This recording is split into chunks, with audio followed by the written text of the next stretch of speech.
The decree arrived on a Tuesday, transmitted across every frequency humanity monitored.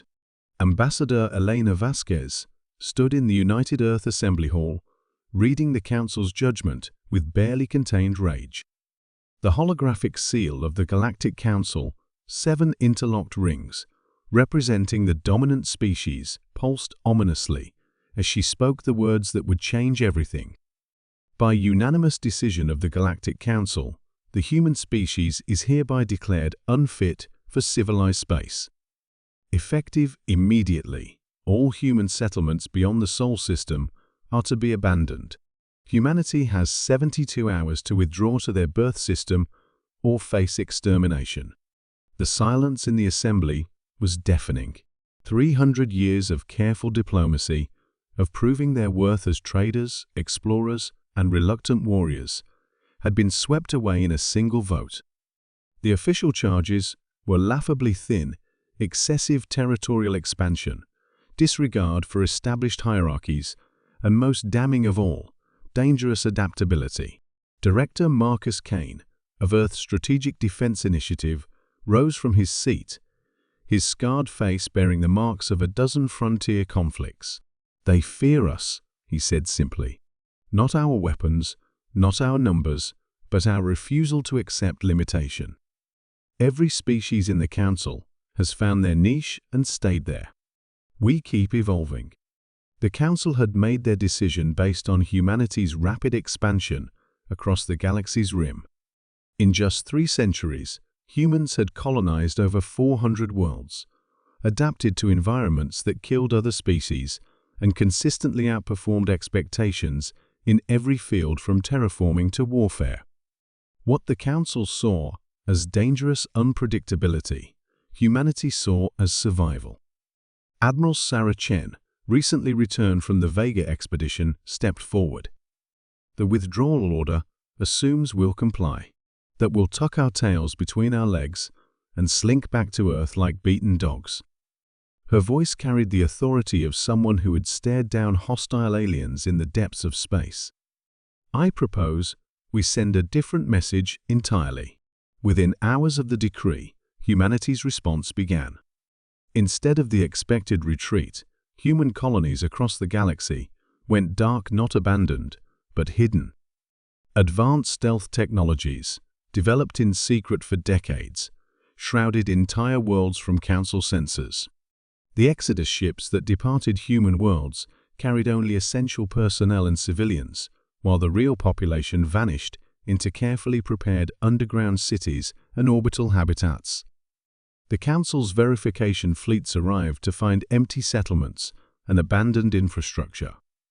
Satisfied with their show of force, they turned their attention elsewhere, believing they had successfully contained the human threat. They couldn't have been more wrong.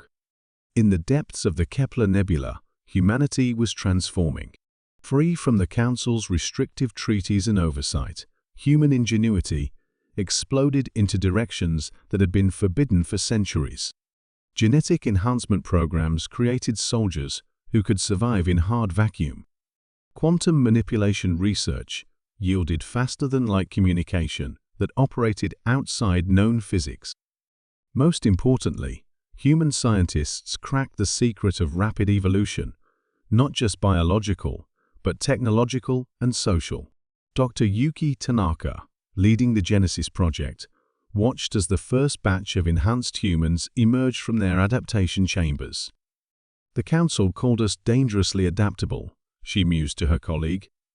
"They have no idea how right they were." 10 years passed in what the Council believed was peaceful isolation. They had forgotten about humanity entirely, focused on their endless political maneuvering and territorial disputes. That changed when their deep space monitoring stations began detecting impossible readings, entire star systems appearing where none had existed before. The first Council investigation fleet arrived at the edge of the Orion Arm to find something that defied all understanding. Humanity hadn't just survived their exile, they had thrived beyond imagination. Where once scattered colonies had eked out existence on marginal worlds, now stood vast stellar engineering projects. Dyson swarms harvested the energy of entire stars. Artificial worlds larger than gas giants housed billions of evolved humans. Ring worlds encircled systems, their surfaces teeming with life.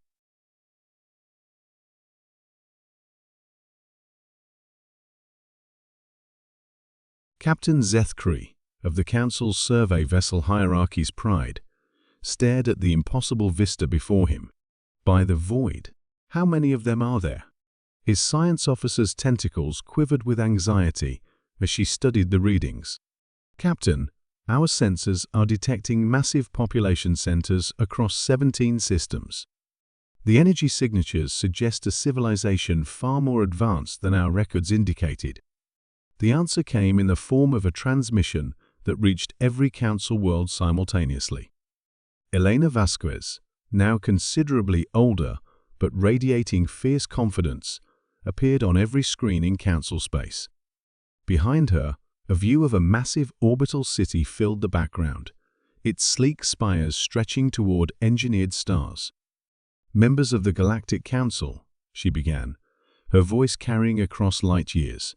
10 years ago, you cast us out, believing you could contain humanity within a single system. You called us dangerously adaptable and unfit for civilized space.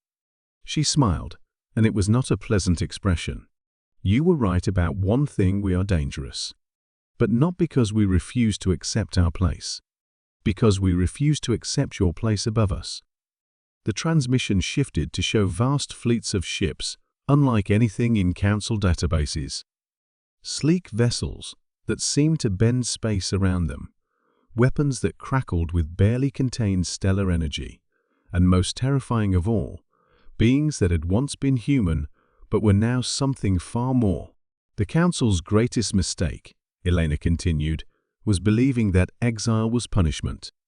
Instead, you gave us exactly what we needed: freedom from your limitations, your small thinking, your acceptance of mediocrity. You wanted us gone, so we became something you could never reach. Across Council space, panic began to spread as the scope of humanity's transformation became clear. They hadn't retreated, they had evolved.